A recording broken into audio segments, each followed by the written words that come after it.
إن الحمد لله نحمده ونستعينه ونستغفره ونعوذ بالله من شرور أنفسنا ومن سيئات أعمالنا من يهده الله فلا مضل له ومن يضلل فلا هادي له وأشهد أن لا إله إلا الله وحده لا شريك له وأشهد أن محمدًا عبده ورسوله أما بعد فإن خير الحديث كتاب الله وخير الهدي هدي محمد صلى الله عليه وعلى آله وسلم وشر الأمور محدثاتها وكل محدثة بدعة وكل بدعة ضلالة وكل ضلالة في النار.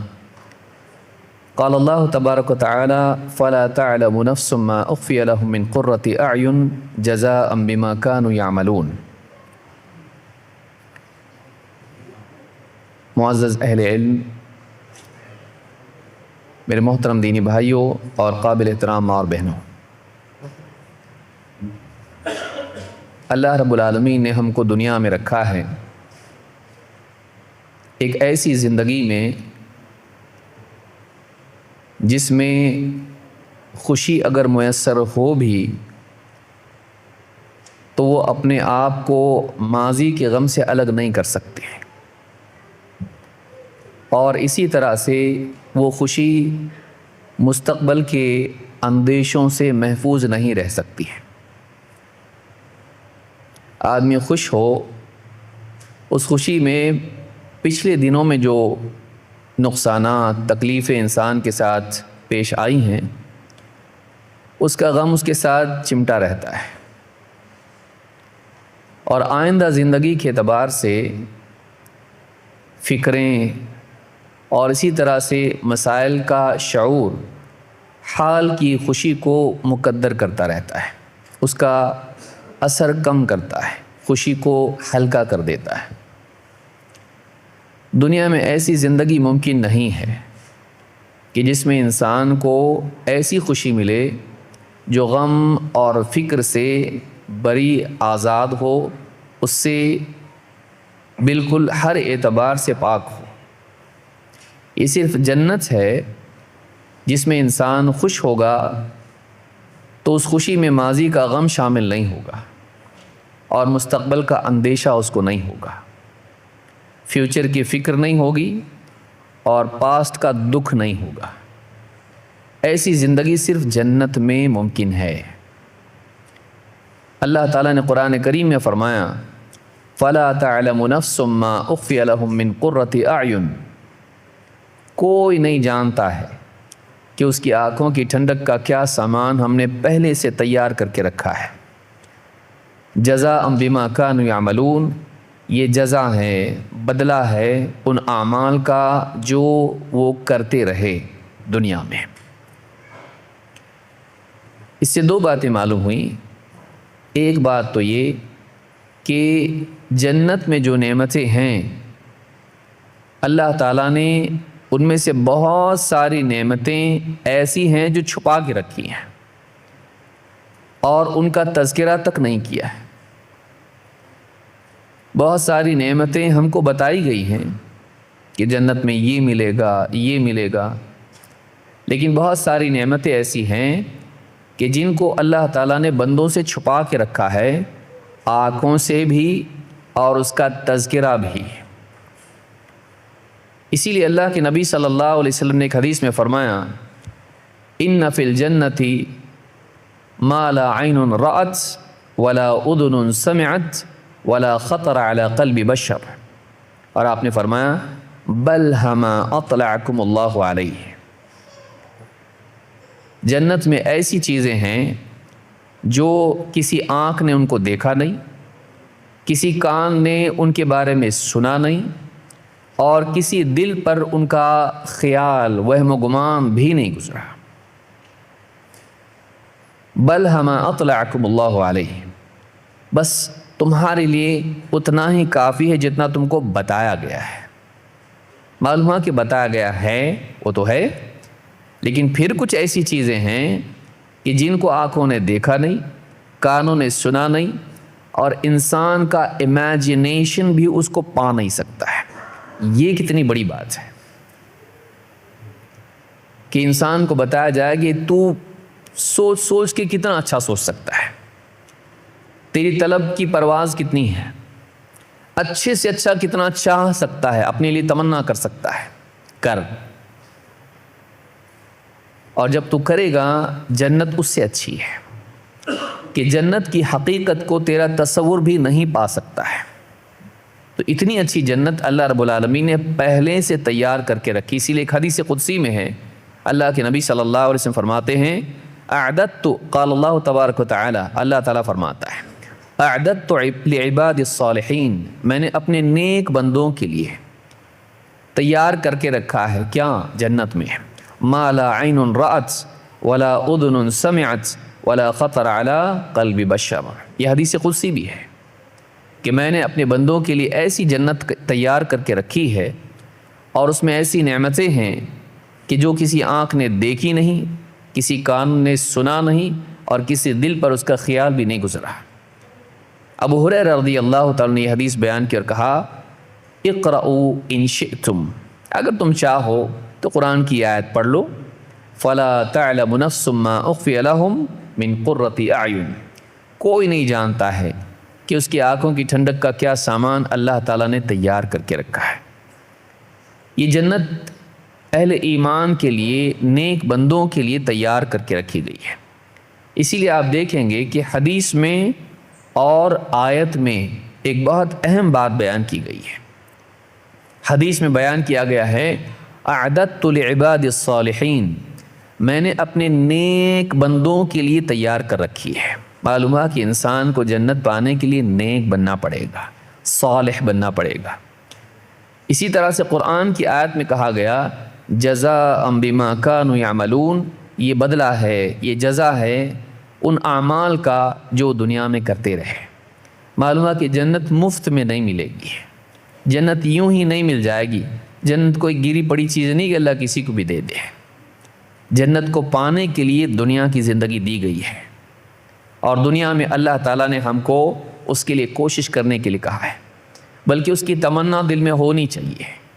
بدقسمتی سے انسان کے سامنے چونکہ دنیا ہی ہے، اس کی ساری تمنائیں، چاہتیں، اس کے سارے ڈریمز اور ایمبیشنز جتنے بھی ہوتے ہیں وہ بس دنیا ہی سے جڑے رہتے ہیں. کیا چاہیے تو اس کے ذہن میں دنیا ہی کی چیزیں آتی ہیں. انسان کی چاہت کی پرواز اونچی ہونا چاہیے، وہ مکھیوں کی طرح زمین پہ ہی اڑتا نہ رہے، اس کی بلندی اونچی ہونا چاہیے، اس کی چاہت، اس کی طلب اونچی ہونی چاہیے. اللہ نے جنت تیار کر کے رکھی ہے. اب انسان صرف دنیا ہی کی چاہت سے اپنے دل کو بھر دے تو اس نے اپنے قد کو چھوٹا کیا، اس نے اپنے آپ کو اونچائی سے نیچے گرایا، جبکہ اونچائی کا دروازہ اس کے سامنے کھلا ہوا تھا. وہ اعلیٰ کی طلب کر سکتا تھا، وہ اعلیٰ کے لیے دوڑ سکتا تھا، لیکن پست ہمتی کی وجہ سے وہ کم پہ راضی ہو گیا. دینے والے کے پاس کمی نہیں تھی، لینے والے کا پیالہ چھوٹا تھا. اپنی طلب کو ہم بڑا کریں، اس میں وسعت پیدا کریں، لیکن اس طلب کے لیے کوشش بھی ضروری ہے. جیسی چیز ہوتی ہے ویسی محنت ہوتی ہے، اس کو پانے کے لیے اتنی محنت کرنی پڑتی ہے. دنیا کے بارے میں آدمی جانتا ہے، آخرت کے بارے میں بھول جاتا ہے. دنیا میں انسان ہر چیز کے لیے دوڑ دھوپ کرتا ہے، اور اگر کوئی کہے بھائی اتنا کیوں دوڑ دھوپ کرتے ہو، اللہ سے مانگو مل جائے گا، یوں ہی مل جائے گا، کچھ کرنا نہیں پڑے گا اس کے لیے، فوراً وہ انسان بڑا علامہ بن جاتا ہے. دنیا کی حقیقت اور دین اور کوشش کی اہمیت اس کو سمجھ میں آتی ہے، بلکہ سمجھاتا ہے. لیکن جیسے ہی جنت کا معاملہ آتا ہے آدمی دعاؤں پر اکتفا کر لیتا ہے، بھائی میرے لیے دعا کرو اللہ جنت میں ڈال دے، میرے لیے دعا کرو اللہ جنت میں ڈال دے. پھر جنت کا جیسے معاملہ آ جاتا ہے انسان کوشش کو بالائے طاق رکھ کے محض دعاؤں پر اور تمناؤں پر اکتفا کر لیتا ہے. یہ انسان کے دین کی بھی کمزوری ہے اور عقل کی خرابی ہے، بلکہ ایک اعتبار سے یہ جنت کی ناقدری ہے کہ آدمی گھٹیا کے لیے کوشش کو ضروری سمجھے اور اعلیٰ کے لیے کوشش کو علی الاطلاق نظر انداز کر دے. یہ اس کو تمیز نہیں ہے کہ کون سی چیز بڑی ہے اور کون سی چھوٹی ہے. دنیا میں آدمی جانتا ہے اعلیٰ چیز مہنگی ہوتی ہے اور گھٹیا چیز سستی ہوتی ہے. لہٰذا اعلیٰ چیز کے پانے کے لیے زیادہ خرچ کرنا پڑتا ہے، زیادہ کوشش کرنی پڑتی ہے۔ تو اگر جنت اعلیٰ ہے تو پھر کیا اس کو کوشش نہیں کرنی پڑے گی اس کے لیے؟ پھر کوشش بھی وہ جو اللہ چاہے، دینے والا چاہے، یعنی کہ منمانی کچھ بھی آدمی کرے اور پھر چاہے کہ جنت مل جائے، نہیں۔ دینے والے نے کیا مطالبہ کیا ہے؟ تم ایسا کرو تو جنت ملے گی، یہ یاد رکھنا ضروری ہے۔ قرآن کریم میں اللہ تعالیٰ نے فرمایا ان الابرار لفی نعیم، نیک لوگ، ابرار بر کی جمع ہے، ابرار نیک لوگ، لفی نعیم نعمتوں میں ہوں گے۔ یہاں پر ان بھی آیا اور لام بھی آیا، دونوں ہیں، جس سے معلوم ہوتا بہت تاکیداً کہا جا رہا ہے، یقیناً یقیناً نیک لوگ جنت کی نعمتوں میں ہوں گے۔ علی الارائک ینظرون، مسہریوں پر یا تخت پر، گدوں پر وہ بیٹھے ہوں گے اور دیکھ رہے ہوں گے جنت کے نظارے، آپس میں ایک دوسرے کو خوشی کے ساتھ میں۔ تعرف فی وجوہہم نظرۃ النعیم، تم ان کے چہروں سے بھانپ لوگے، محسوس کر لوگے کیا؟ نظرۃ النعیم، نعمتوں کی تر و تازگی۔ جب واقعی انسان خوش ہوتا ہے تو اس کا چہرہ بتاتا ہے یہ خوش ہے۔ جب انسان کی خوشی اس کے سینے میں سما نہ پائے تو اس کے چہرے سے وہ ظاہر ہونے لگتی ہے۔ جنت کی نعمتیں پا کر، وہاں کی ساری چیزیں، مناظر اور وہاں کا سب کچھ ٹھاٹھ دیکھ کر اور پا کر جنتی اتنے خوش ہوں گے کہ ان کے چہرے دمک رہے ہوں گے اس خوشی کے اظہار میں۔ تعرف فی وجوہہم نظرۃ النعیم، تر و تازہ چہروں کے ساتھ خوش خوش وہ دکھائی دے رہے ہوں گے۔ یسقون من رحیق مختوم ختامہ مسک، اور انہیں ایسے جام پلائے جائیں گے جن کا آخری گھونٹ مشک کا ہوگا۔ اس کی مختلف اقوال ابن عباس، ابو العالیہ، قتادہ، مجاہد وغیرہ نے اس کے بارے میں کہا ہے کہ ایک تو قول یہ ہے کہ وہ شراب ہی ایسی ہوگی، پینے کے لیے جو مشروب دیا جائے گا وہ ایسی شراب ہوگی کہ جس میں مشک کی خوشبو ہوگی اور اعلیٰ ترین ذائقہ اس کا ہوگا، وہ بدبودار نہیں ہوگی، وہ خوشبودار ہوگی۔ اور ایک قول یہ ہے کہ وہ شراب بڑی لذیذ ہوگی اور پینے میں آخری گھونٹ اس کا ایسا ہوگا جو مشک کی خوشبو والا ہوگا۔ ختامہ مسک، جس کا ختام، جس کا آخری گھونٹ کیا ہوگا؟ مشک کا ہوگا۔ مشک سب سے اعلیٰ ترین خوشبو ہوتی ہے، وہ مشروب خوشبودار ہوگا۔ اور اللہ نے آخر میں فرمایا وَفِي ذَلِكَ فَلْيَتَنَافَسِ الْمُتَنَافِسُونَ، اس چیز میں تنافس کرنے والوں کو تنافس کرنا چاہیے۔ تنافس کیا ہے؟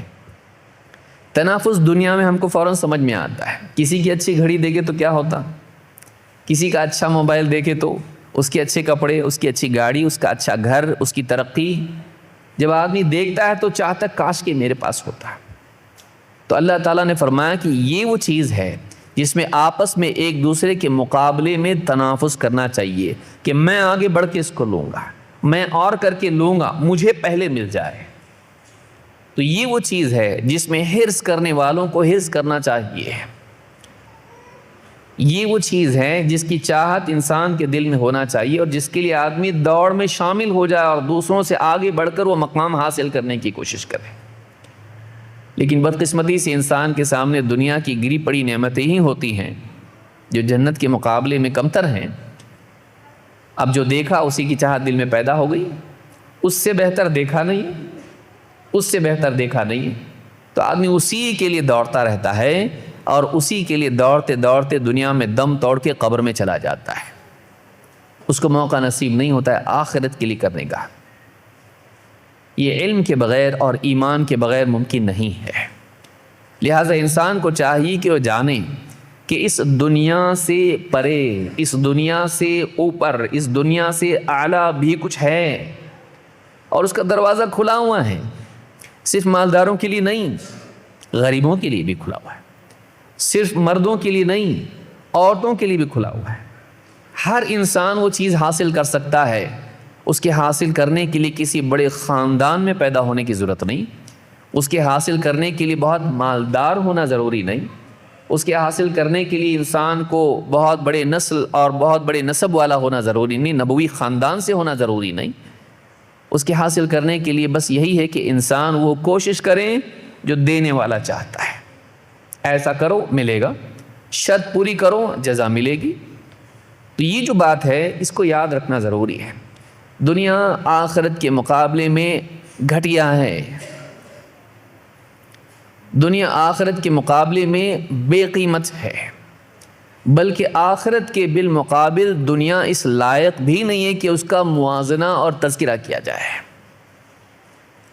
لیکن چونکہ انسان دنیا میں ہے، دنیا کی نعمتیں اس کے سامنے ہے، تو یہ نعمتیں انسان کے لیے ایک اعتبار سے آخرت کی نعمتوں کے لیے تعارف کا کام کرتی ہیں۔ یہ گھٹیا تعارف ہے کہ دیکھو تم کو یہ کتنا اچھا لگتا ہے، ہاں اچھا ہے نا، ہاں اس سے بہت اچھا آخرت میں ہے۔ اگر یہی سامنے نہیں ہوتا انسان کے تو نعمت سمجھتا کیسے، نعمت بولتے کس کو ہے، لذت کہتے کس کو ہیں؟ اگر لذتیں انسان کے سامنے نہیں ہوتی تو انسان کے لیے اعلیٰ لذتوں کا تصور مشکل ہو جاتا ہے۔ لہٰذا اللہ رب العالمین نے دنیا میں لذتیں رکھیں اور ان لذتوں کو آخرت کی نعمتوں اور لذتوں کا تعارف بنایا تاکہ انسان کے لیے سمجھنا آسان ہو اور اس کی طلب پیدا کرنا آسان ہو، ممکن ہو۔ لیکن امتحان یہ ہے کہ وہ ان لذتوں کو آخرت کی لذت کے حصول کا وسیلہ بناتا ہے یا ان لذتوں میں کھو کر آخرت سے غافل ہو جاتا ہے۔ بہت بڑا طبقہ انسانیت کا ایسا ہے کہ جو انہی لذتوں میں کھو جاتا ہے، ان کے حاصل کرنے کے لیے اپنی ساری صلاحیتیں صرف کر دیتا ہے، اور بعض کو یہ حاصل ہو بھی جاتی ہیں لیکن زندگی چلی جاتی ہے، اور بعض اوقات انسان زندگی دے دیتا ہے لیکن یہ ملتا نہیں ہے، وہ کنگال کا کنگال رہتا ہے، خالی کا خالی جاتا ہے، اور جس کو مل بھی جاتا ہے وہ بھی ایک نہ ایک دن اس کو چھوڑ کے چلا جاتا ہے۔ ساری زندگی خرچ کر کے جمع کرتا ہے، جب اس کو انجوائے کرنے کا وقت آتا ہے تو عمر ختم ہو چکی ہوتی ہے، اور اگر عمر ختم نہیں ہوئی ہے تو کم سے کم جوانی کی قوتیں ختم ہو جاتی ہیں، پھر نہ کھانے کے لیے دانت ہے نہ ہضم کرنے کے لیے آنت ہے۔ ایسا وقت آ جاتا ہے کہ سب پایا لیکن اس سے استفادہ کے لیے، اس سے استمتاع کے لیے صلاحیت جسم میں نہیں ہے۔ کیا فائدہ ایسی نعمتوں کا جن کے لیے انسان زندگی دے دے اور پھر نعمتیں مل جائیں تو زندگی چھن جائے؟ کیوں نہ ہم ایسی زندگی کے لیے کوشش کریں جو ہمیشہ باقی رہنے والی ہے، جس میں انسان کی قوتیں ماند نہیں پڑیں گی، جو نعمتیں اس سے چھینی نہیں جائیں گی، اور اتنی اعلیٰ زندگی ہوگی کہ وہاں سے شفٹ ہونے کو ذرا بھی وہ نہیں چاہے گا۔ لا یبغون عنہا حولا، قرآن کریم میں اللہ نے فرمایا وہ وہاں سے منتقل ہونے کی ذرا بھی چاہت نہیں کریں گے۔ بہت بور، اب آپ دیکھیے اچھے سے اچھے فلیٹ میں آدمی رہتا ہے، بڑے سے بڑے گھر میں آدمی رہتا ہے، تب بہت بور ہو گیا، تھوڑا گھوم کے آئیں گے، کشمیر جائیں گے، ہاں فلاں جگہ جائیں گے، کوئی تو باہر جاتا پیرس جائیں گے۔ کیوں؟ اچھے گھر میں رہتا ہے، آگے گارڈن ہے، لان ہے، سب کچھ ہے، جھولے ہیں اور جھومر ہیں، سب کچھ اس کے پاس۔ انسان ایک ہی حال میں رہ کے اکتا جاتا ہے۔ دنیا میں اللہ نے بنایا ایسا ہی اس کو کہ نعمتیں ایک وقت کے بعد میں بوجھ بن جاتی ہیں، ان کی لذت ان میں نہیں ہوتی ہے، حاصل کرنے والے میں ہوتی ہے۔ چیز تو وہی ہے، روزانہ ایک ہی چیز کھانا شروع کر دیں، کچھ وقت کے بعد غصہ آنے لگے گا، بیوی پر ناراض ہو جائے گا، روزانہ وہی بناتی، تو بیوی کہا آپ تو کہتے کہ مجھ کو بہت پسند ہے، کہا روزانہ نہیں۔ نعمتوں کی تکرار ان کی لذتوں کو گھٹا دیتی ہے، یاد رکھیے اس کو۔ ایک ہی چیز بار بار ملتی، وہ بوجھ بن جاتی، وہ تو خراب لگنے لگتی ہے۔ دنیا کو ایسا بنایا اللہ نے، یہاں کا ملنا بھی پریشانی ہے، لگاتار ملنا بھی پریشانی ہے۔ جنت ایسی نہیں ہے، جنت ایسی نہیں ہے۔ جنت میں انسان کبھی بھی بور نہیں ہوگا، جنت کی نعمتیں کبھی بھی انسان کے لیے بوجھ نہیں بنیں گی، بلکہ ہر دن ہر آن ان کے لیے وہ نعمتیں مزید لذت کا ذریعہ بنیں گی۔ لَهُمْ مَا يَشَاءُونَ فِيهَا وَلَدَيْنَا مَزِيدٌ، جنتیوں کے لیے جنت میں وہ سب کچھ ہوگا جس کی وہ چاہت کریں، ہمارے پاس اور زیادہ ہے، تمہاری چاہتوں سے زیادہ ہمارے پاس ہے۔ اللہ کا دیدار اور نعمتوں کی کثرت اور ان کا تنوع اور ان کی لذتوں میں اضافہ، یہ جنت ہے۔ تو جنت کے لیے دوڑنا انسان کے لیے سعادت ہے۔ اپنی دوڑ کو دنیا ہی کے لیے محدود کر دینا اس کی عقل اور اس کی کوششوں کا زوال ہے، اس کے لیے بربادی ہے۔ لہٰذا انسان کو چاہیے کہ وہ جنت کے لیے کوشش کرے، لیکن کب کریں گے؟ انسان جنت کی کوشش کو ٹالتا ہے، یہ بھی شیطان کا دھوکہ ہے۔ شیطان بولتا ہاں اپنے کو جنت کی طرف دوڑنا ہے، پہلے تو دوڑنے نہیں دیتا، دنیا دنیا دنیا، لیکن انسان کسی طرح سے جان بچا کے باہر نکلے، شیطان کے جال سے باہر نکلیں۔ شیطان بولتا ٹھیک ہے کرنا ہے، ابھی نہیں، ابھی نہیں، پہلے یہ سارا سیٹ ہو جائے، جاب سیٹ ہو جائے، نکاح ہو جائے، ریٹائرمنٹ ہو جائے، فلاں چیز ہو جائے، سارا جب سیٹ ہو جائے گا تو ہم اس کی بات کریں گے۔ یعدہم ویمنیہم، شیطان کیا کرتا ہے؟ انسان کو وعدے کرتا ہے، ابھی زندگی ہے نا، اتنی جلدی کیا ہے؟ ویمنیہم، تمنائیں دلاتا ہے۔ ارے اللہ غفور الرحیم ہے، اللہ بڑا معاف کرنے والا ہے، تھوڑی موڑی کوتاہی معاف کر دیتا ہو۔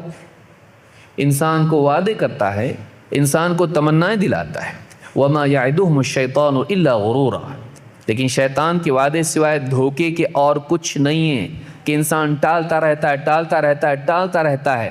موت کا فرشتہ نہیں ٹالتا، انسان دینداری کو ٹالتا رہتا ہے، لیکن موت کا فرشتہ موت کو ٹالتا نہیں ہے، بلکہ برابر آ کے اس کو اٹھا کے لے جاتا ہے۔ کہ کہاں کا بزنس، کہاں کا ریٹائرمنٹ، کہاں کے اس کے فیوچر کے پلانز، کہاں بچوں کی شادیاں، کہاں میرے معاملات، کچھ نہیں، وقت آ گیا تمہارا، چلو۔ اور آدمی کی کوشش رہ جاتی ہے، پھر آخرت میں جا کے انسان پچھتاتا ہے، کاش کہ میں ایسا کرتا، کاش کہ میں نے اپنی زندگی کو صحیح استعمال کیا ہوتا۔ وہاں جا کے معلوم پڑتا ہے کہ جن چیزوں کو میں نے پرائرٹائز کیا تھا وہ بالکل بے قیمت تھی، اور جن چیزوں کو میں نے پوسٹ پون کیا وہ پرائرٹیز تھی، اہم چیزیں وہ تھیں جن کو میں ٹالتا رہا، اور جن میں مصروف رہا وہ ٹھیک ہے اتنی اہم نہیں تھی، میں نے اسی کو سب سے زیادہ اہم سمجھ لیا، ان کا اب سگنیفیکنس کچھ بھی نہیں آخرت میں، ان کی کوئی اہمیت نہیں آخرت میں، وہ دنیا کی حد تک تھی، لیکن میں نے دنیا کا سوچا، آخرت کا نہیں سوچا۔ آج وہ وقت ہے جس کے لیے ہم کو تیاری شروع کرنا چاہیے۔ اللہ کے نبی صلی اللہ علیہ وسلم فرماتے ہیں من خاف ادلج، جو ڈرتا ہے وہ راتوں رات سفر میں نکل جاتا ہے، ومن ادلج بلغ المنزل، اور جو راتوں رات سفر میں نکل جاتا ہے وہ محفوظ منزل پر پہنچ جاتا ہے۔ عرب میں عام طور سے قبائلی زندگی میں لٹیرے بہت ہوا کرتے تھے، اور وہ سفر چونکہ لوگ قافلوں میں کرتے تھے، اور سفر میں کئی جگہ پڑاؤ ڈالتے ڈالتے ڈالتے منزل پر پہنچتے تھے۔ لٹیروں کو معلوم ہوتا تھا کہ ان کا اصل وقت ان پہ حملہ کرنے کا، لوٹنے کا وقت وہ ہے جب وہ غفلت کی نیند سوئے ہوئے ہوں، اور رات کا آخری حصہ جو فجر سے قریب ہوتا ہے اس میں سب سے اچھی نیند آتی ہے، ایسے وقت میں وہ حملہ کرتے تھے۔ عقل مند قافلے والے ہوتے تھے جو راتوں رات اس جگہ کو چھوڑ دیتے تھے جہاں حملے کا امکان تھا۔ وہاں لٹیرے آئے، دیکھیں یہاں تو رکے ہوئے تھے لیکن نکل گئے تو بچ کے نکل گئے، اور اس طرح سے وہ اپنے پڑاؤ کے اوقات تبدیل کرتے کرتے کرتے محفوظ اپنی منزل پر پہنچ جاتے تھے۔ اللہ کے نبی صلی اللہ علیہ وسلم نے آخرت کے سفر میں یہی بات بتائی ہے۔ جسے اندیشہ ہوتا ہے کہ مجھ پر حملہ ہو سکتا ہے اور میں کنگال ہو سکتا ہوں، مجھ کو لوٹ لیا جائے گا، وہ راتوں رات اندھیرے میں ہی نکل جاتا، وہ جگہ چھوڑ دیتا جو رسک والی ہے۔ اور جو اس طرح سے راتوں رات جلدی سفر میں نکل جاتا ہے تو ایسا انسان اپنی منزل پر محفوظ پہنچتا ہے۔ یعنی آپ نے بتایا جس کو اندیشہ ہے اس کو غفلت میں پڑے رہنا نہیں چاہیے، اس کو وہاں سے روانہ ہونے میں، اپنے سفر کو جاری کرنے میں تاخیر نہیں کرنا چاہیے، پوسٹ پون نہیں کرنا چاہیے۔ اسی لیے آپ نے بعد میں فرمایا الا ان سلعۃ اللہ غالیہ، الا ان سلعۃ اللہ الجنہ، اور آپ نے پھر کہا خبردار، اللہ کا سودا بہت مہنگا ہے۔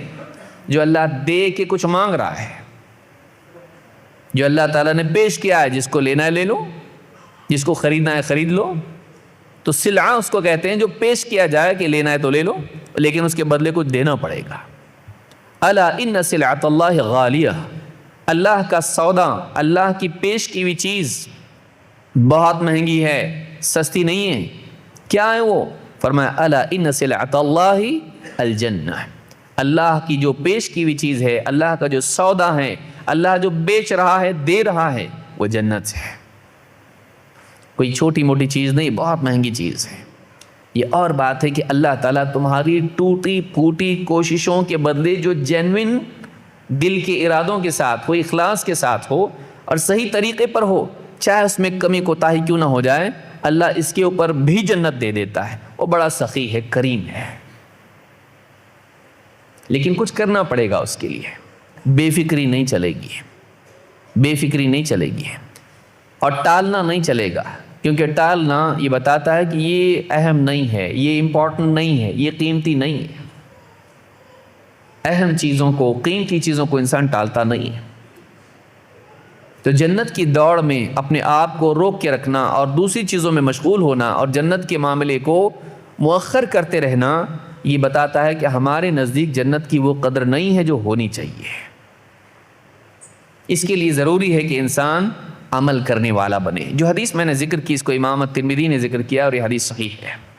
آئیے دیکھتے ہیں جنت میں جانے کے لیے کرنا کیا پڑے گا۔ جنت میں جانے کے لیے کرنا کیا پڑے گا؟ بہت سارے اعمال ہیں جن کی ایک لمبی فہرست ہے۔ اگر کسی کو معلوم کرنا ہے تو علامہ منذری کی کتاب الترغیب و ترہیب دیکھ سکتے ہیں، 5 جلدوں میں وہ ہے، 5 والیومز میں وہ ہے، جس میں سے 3 شیخ الالبانی نے چھانٹ کے کیا ہے، صحیح روایات ہے اس میں، تو 3 والیوم میں وہ کتاب ہے۔ اب سارا اگر ہم ذکر کرتے بیٹھے ہیں تو بہت وقت ہو جائے گا۔ جنت کے بہت اعمال ہیں، لیکن کہ جس کا پورا نہ ملے اس کا تھوڑا بھی کھونا نہیں چاہیے، کچھ نہ کچھ تو ہمارے سامنے ہونا چاہیے۔ تو اس کے لیے کچھ باتیں ہم آج کی اس مجلس میں دیکھیں گے کہ وہ کیا کام ہیں کہ جن کے کرنے پر اللہ تعالیٰ نے جنت کا وعدہ کیا ہے، اللہ کے رسول صلی اللہ علیہ وسلم نے جنت کی بشارت دی ہے۔ ایک ایک کر کے کچھ چیزیں دیکھیں گے جو بہت اہم چیزیں ہیں، ان کے علاوہ بھی اور چیزیں ہیں، یہ نہیں کہ اتنی ہی چیزیں کریں، لیکن اتنا بھی کیا کم ہے۔ جتنا بیان کیا جا رہا ہے ہم اپنے آپ کو ناپ تول کے دیکھیں کہ کیا اس پیمانے پر ہم پورے اترتے ہیں، کیا یہ چیزیں ہماری زندگی میں ہیں؟ اگر یہی نہیں ہے تو باقی کب آئے گا؟ تو کم سے کم ایک شروعات کے طور پر کچھ باتیں ہم دیکھ سکتے ہیں کہ یہ ہماری زندگی میں آئیں، تاکہ ہم جنت کی اس اعلیٰ ترین سوسائٹی کے ممبر بن سکیں۔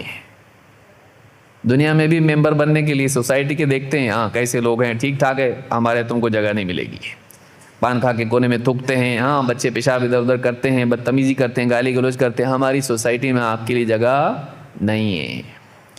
جنت میں بسنے کے لیے جنت کے لائق بننا پڑے گا۔ آج بھی رولز رائس دیتے ہیں تو ایسی نہیں دیتے، بہت پیسہ آپ کے پاس، پیسہ ہے لیکن آپ اس گاڑی کے لائق ہو گیا؟ آپ اس گاڑی کے پورا چیک کرتے ہیں، کیونکہ ان کی وجہ سے ہماری گاڑی کا نام خراب ہوگا، تو یہ لائق بھی ہونا چاہیے۔ دنیا میں یہ قاعدہ ہے۔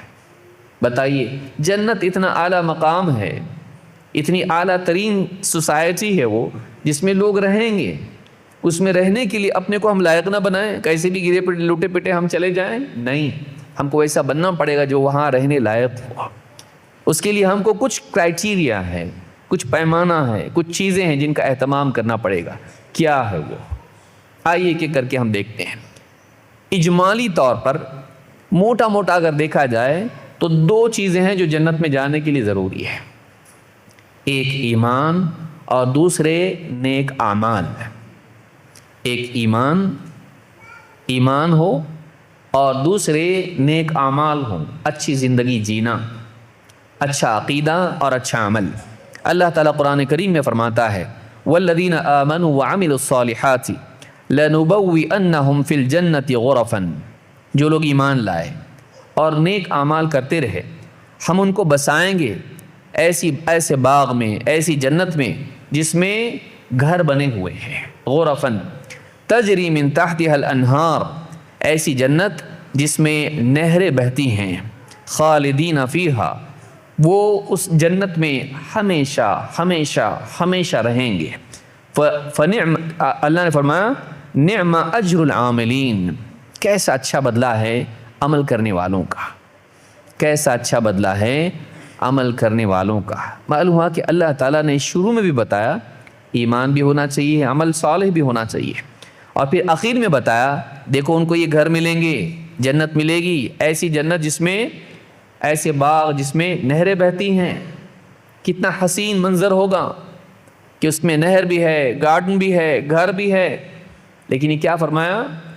نعم اجر العاملین، عمل کرنے والوں کا کتنا اچھا بدلہ ہے۔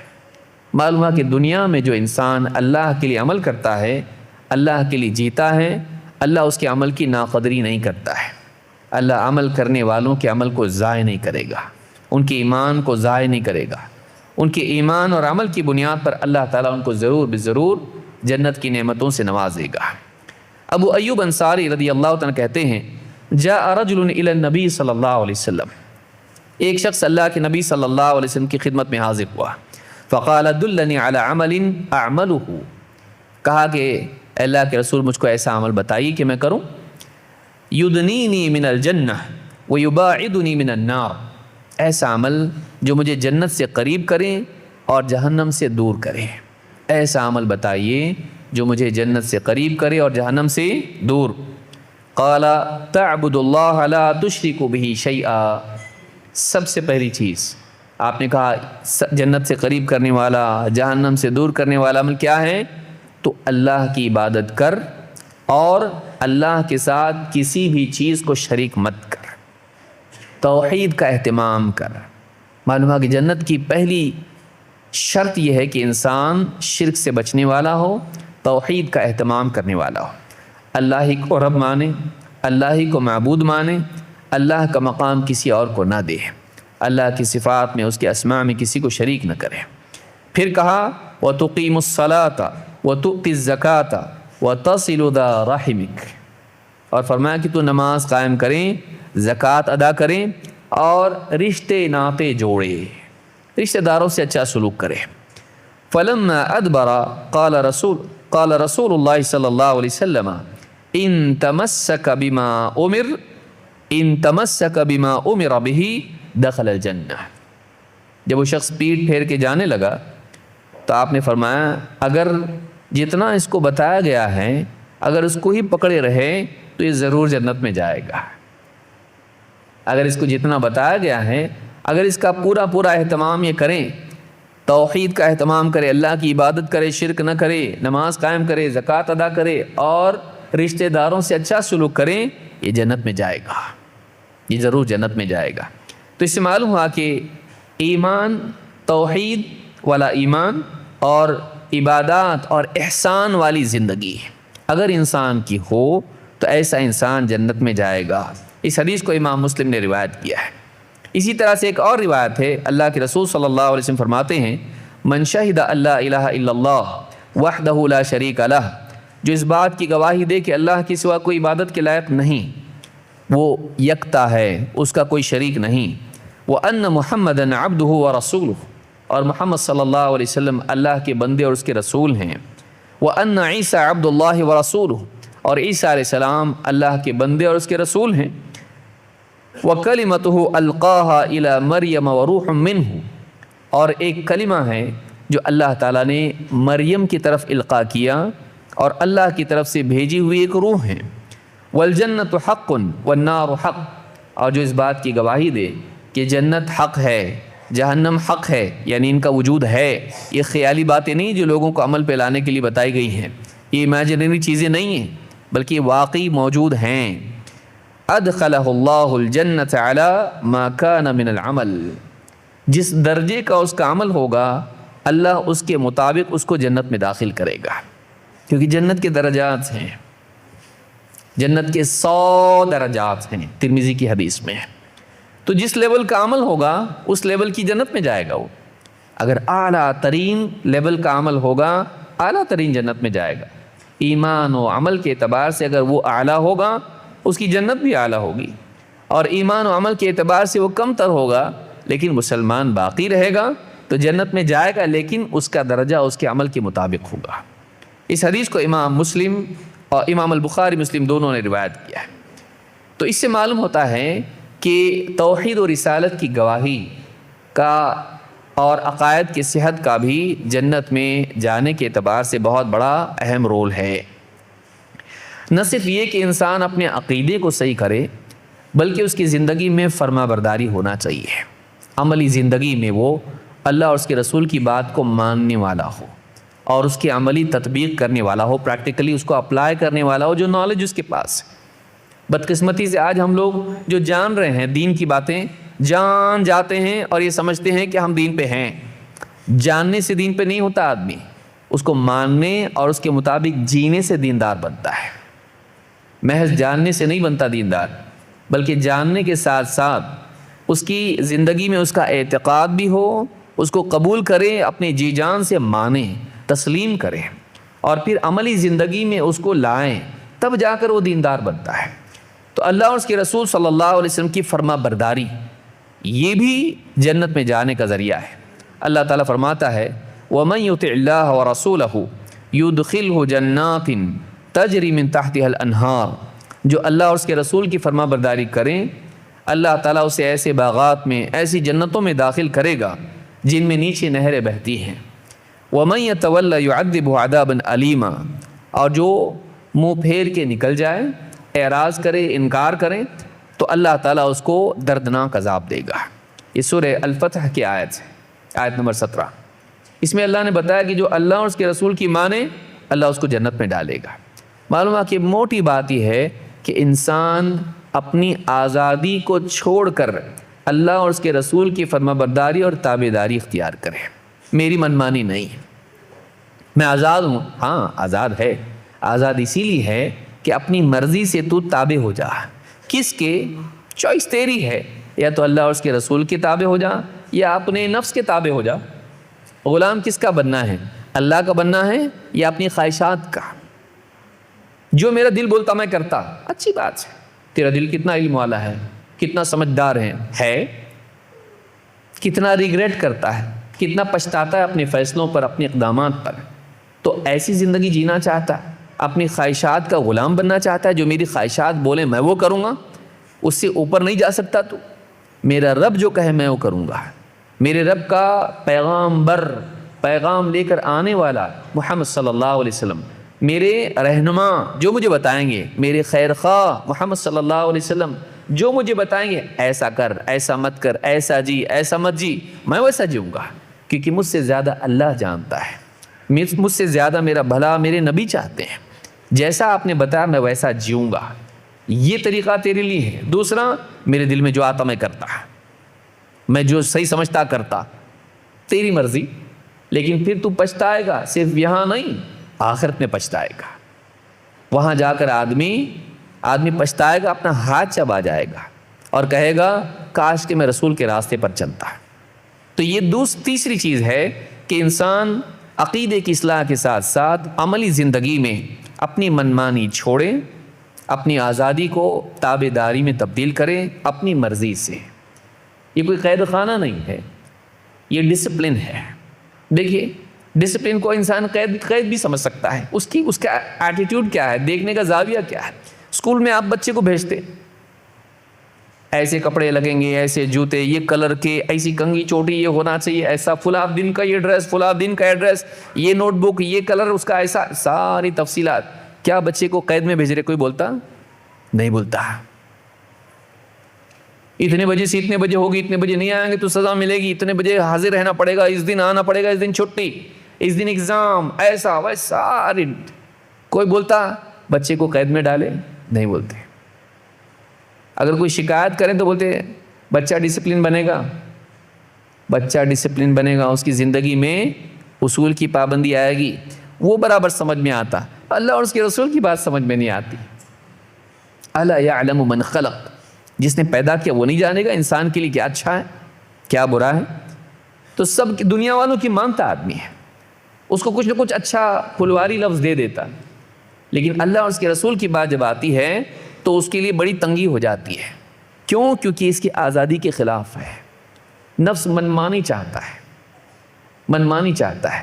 دنیا میں دنیا کے مفاد کی وجہ سے ڈسپلن بن جاتا ہے، آخرت کے فائدے اور کامیابی کے لیے ڈسپلن نہیں بنتا۔ کیوں؟ اس لیے کہ انسان کے عقیدے میں کمی ہوتی ہے، اس کے ایمان میں کمزوری ہوتی ہے۔ دنیا کا فائدہ دکھائی دیتا ہے، آخرت دکھائی نہیں دیتی ہے۔ لہٰذا انسان کے اندر وہ داعیہ اتنا قوت کے ساتھ پیدا نہیں ہو پاتا، کیونکہ اندر اتنا طاقت نہیں ہے، ایمان کی قوت اتنی نہیں ہے، دنیاوی اعتبار سے بن جاتا ہے۔ اسکول کا ڈسپلن غلط نہیں ہے، ہونا چاہیے وہ، لیکن کیا وہ صرف اسکول تک محدود رہے؟ بلکہ کمپنیوں کے یونیفارم ہوتے ہیں، کمپنیوں کا ٹائم ٹیبل، ان کا طور طریقہ ہوتا ہے، آدمی جاب کرنے والا پابندی کرتا ہے اس کی۔ یہ دین ہی ایک ایسی چیز ہے کہ آدمی ماننے کے بجائے اعتراضات کرنے لگتا ہے، ایسا کیوں اسلام میں ہے؟ پردہ کیوں اسلام میں ہے؟ ایسے ہی کیوں اسلام کے اندر؟ 5 وقت کی نمازی کیوں اسلام میں ہے؟ آدمی فوراً اعتراضات کرنے لگتا ہے۔ کیوں؟ اس لیے کہ آخرت کا فائدہ یا تو اس کے سامنے نہیں ہے، یا پھر وہ اس پر یقین ویسا نہیں رکھتا جیسا دنیا کے اچھے نتائج پر رکھتا ہے۔ ایمان کی کمزوری ہے جو طاعت میں کمزوری آتی ہے۔ ابو ہریرہ رضی اللہ تعالیٰ فرماتے ہیں، اللہ کے رسول صلی اللہ علیہ وسلم نے فرمایا، کل امتی یدخلون الجنت الا من ابا، میرا ہر امتی جنت میں جائے گا ہاں مگر وہ جس نے انکار کیا۔ ابن حبان کی روایت میں ہے، قالوا یا رسول اللہ ومن یأبا، صحابہ نے کہا اللہ کے رسول بھلا انکار کون کرے گا؟ ابن حبان کے الفاظ ہیں، یا رسول اللہ ومن یأبا ان يدخل الجنہ، کہا اللہ کے رسول جنت میں جانے سے کون انکار کرے گا؟ کون کہے گا مجھے جنت میں نہیں آنا ہے؟ کوئی بولے گا ایسا؟ نہیں بولے گا۔ لیکن کبھی انسان کا بولنا مقال سے ہوتا ہے اور کبھی بولنا حال سے ہوتا ہے۔ کبھی انسان زبان سے بولتا ہے اور کبھی اپنے عمل سے دکھاتا ہے کہ وہ کیا چاہ رہا ہے، اس کو چاہیے کہ نہیں چاہیے۔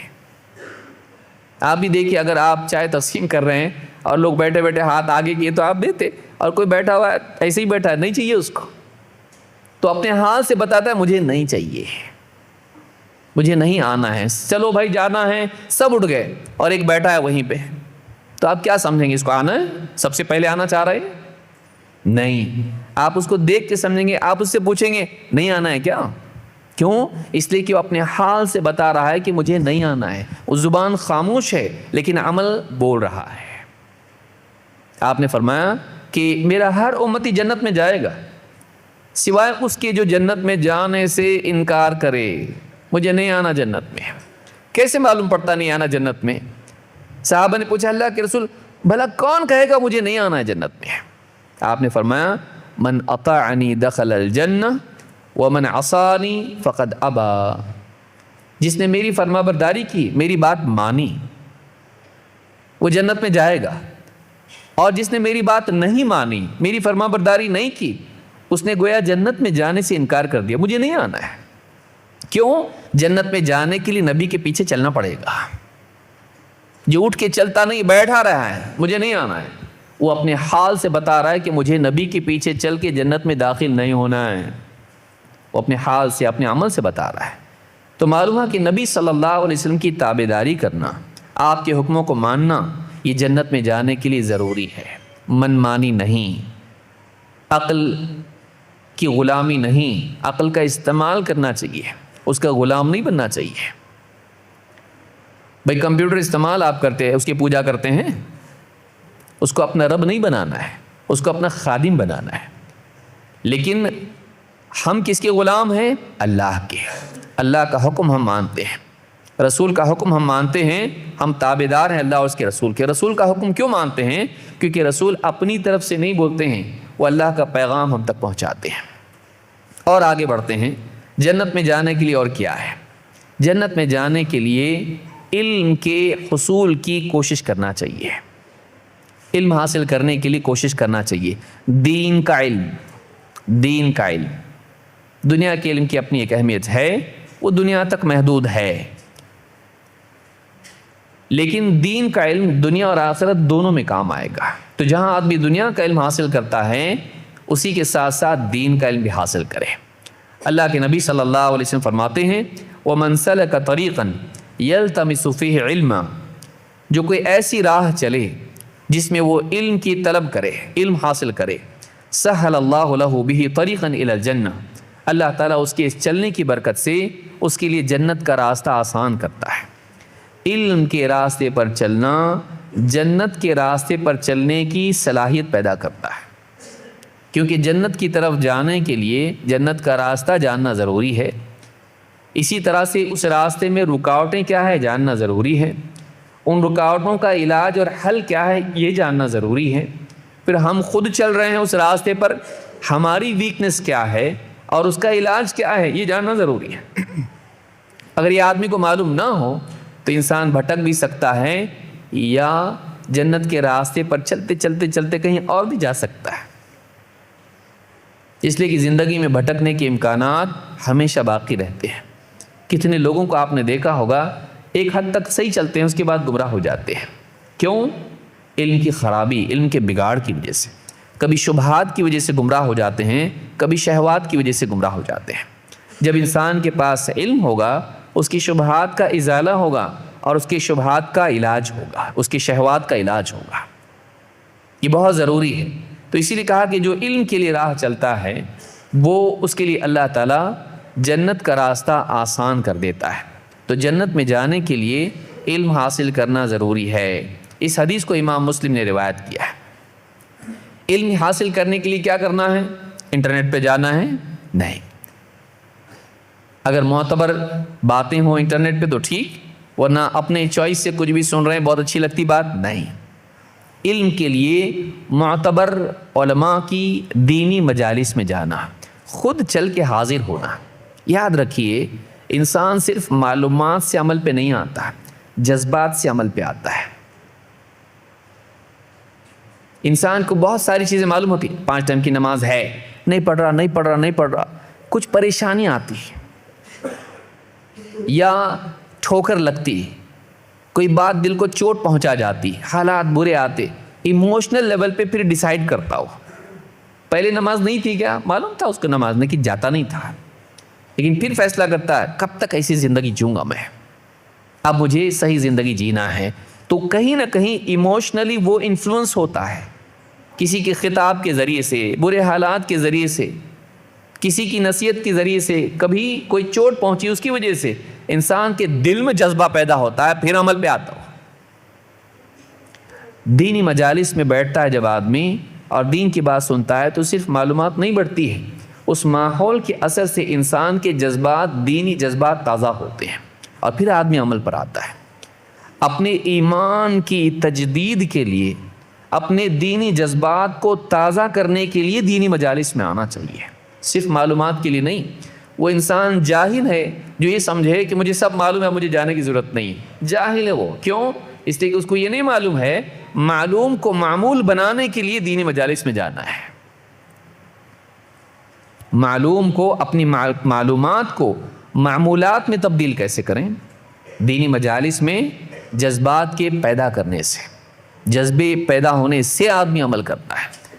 لہٰذا اللہ کے نبی صلی اللہ علیہ وسلم کے صحابی ہیں انس بن مالک، کہتے ہیں ان رسول اللہ صلی اللہ علیہ وسلم قال اذا مررتم بریاض الجنت فارتعوا، جب تم جنت کے باغوں سے گزرو خوب سیراب ہو.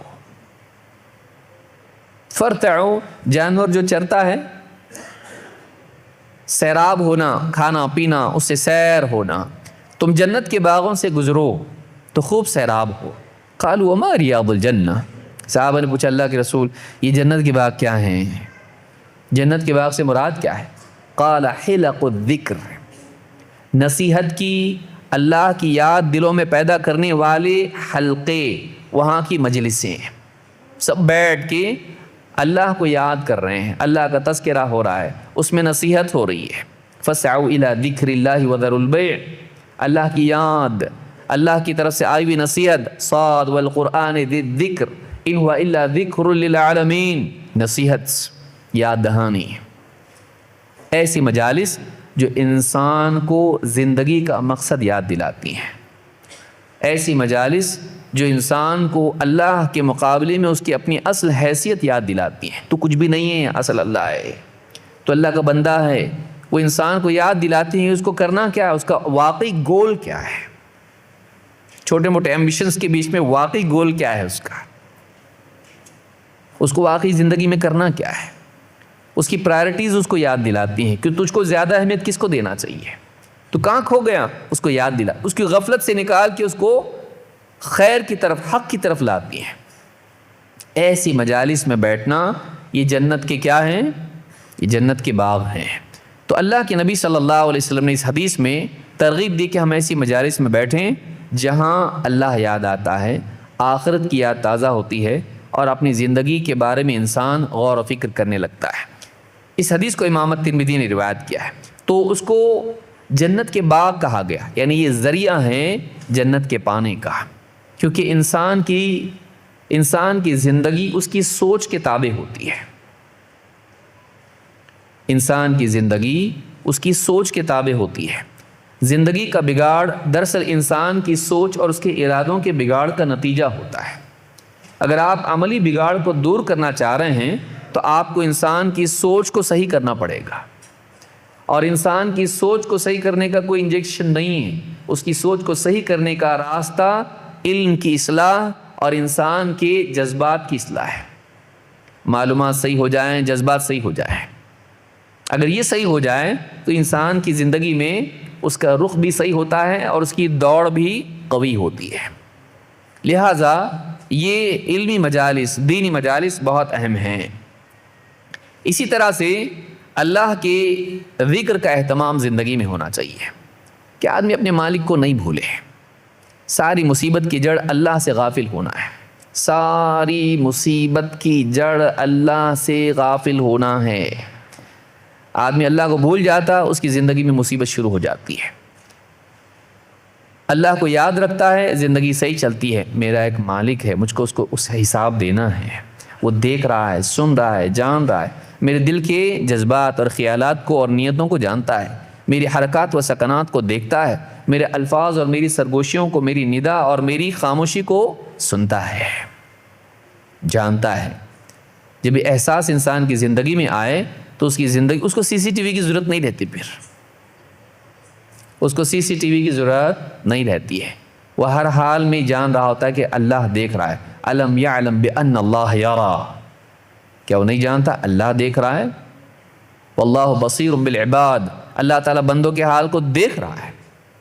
اللہ کا دیکھنا جب اس کو یاد ہوتا ہے پھر کسی اور کے دیکھنے کی حاجت اس کو نہیں رہتی ہے۔ صحیح ہونے کے لیے، سنوارنے کے لیے، اپنے آپ کو سدھارنے کے لیے، اپنے آپ کو قابو میں رکھنے کے لیے اللہ کی یاد دلوں کی حیات ہے۔ ابن تیمیہ رحمۃ اللہ علیہ فرماتے ہیں جیسے مچھلی کے لیے پانی ہوتا ہے، ویسے آدمی کے دل کے لیے اللہ کی یاد ہے۔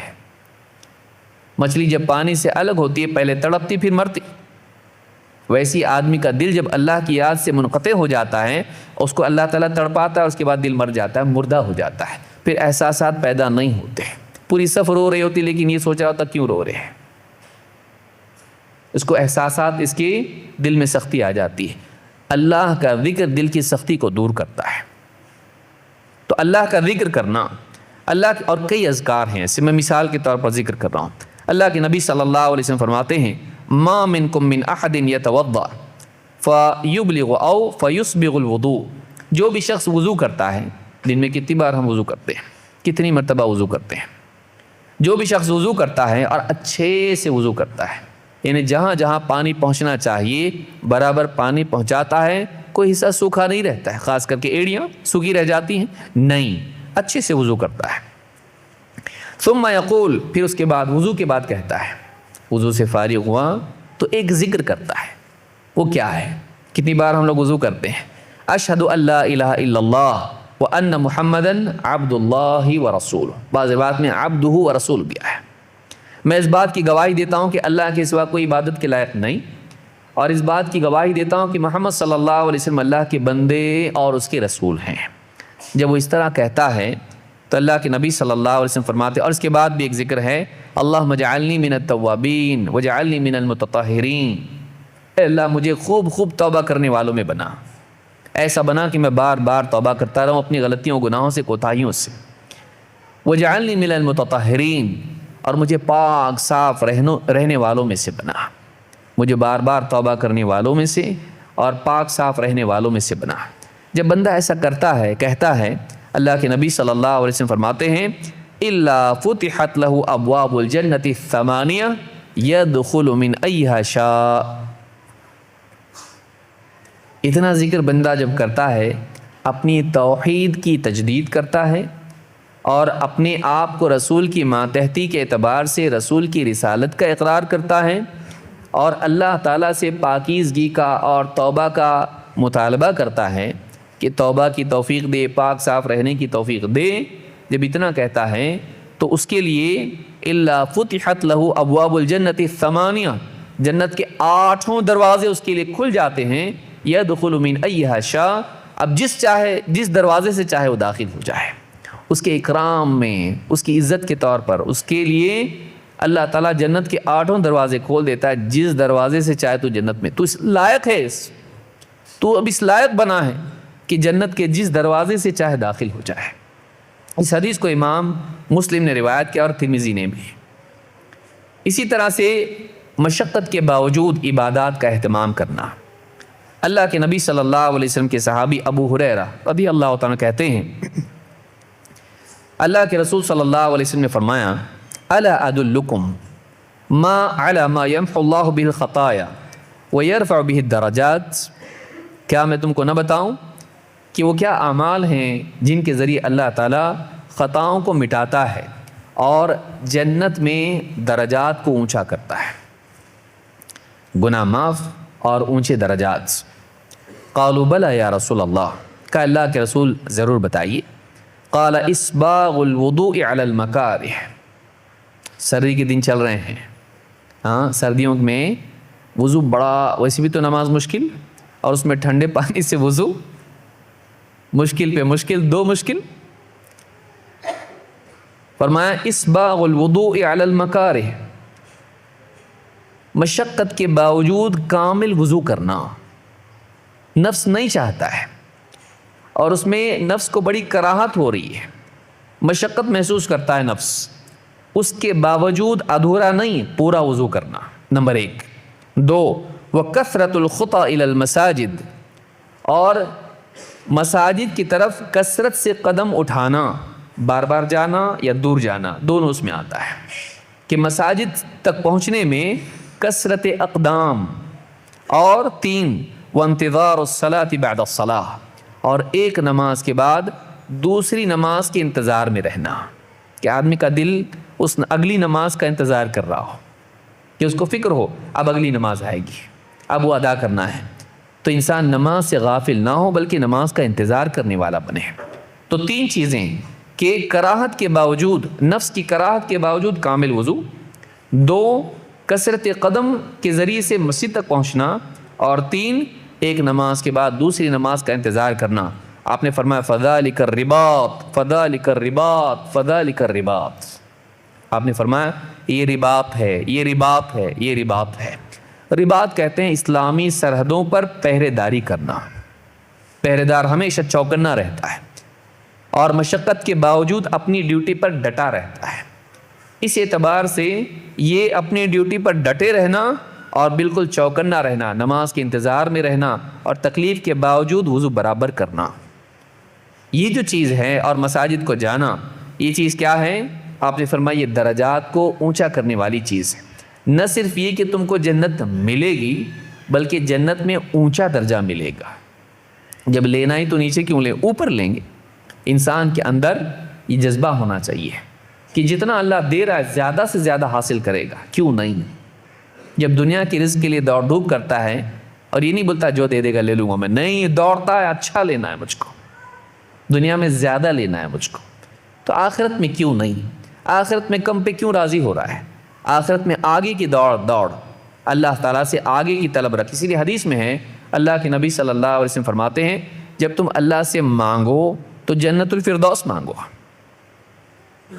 اذا سألتم اللہ فاسألوا الفردوس، جب تم اللہ سے جنت کی دعا کرو تو فردوس مانگو۔ فردوس جنت کا سب سے اعلیٰ درجہ ہے۔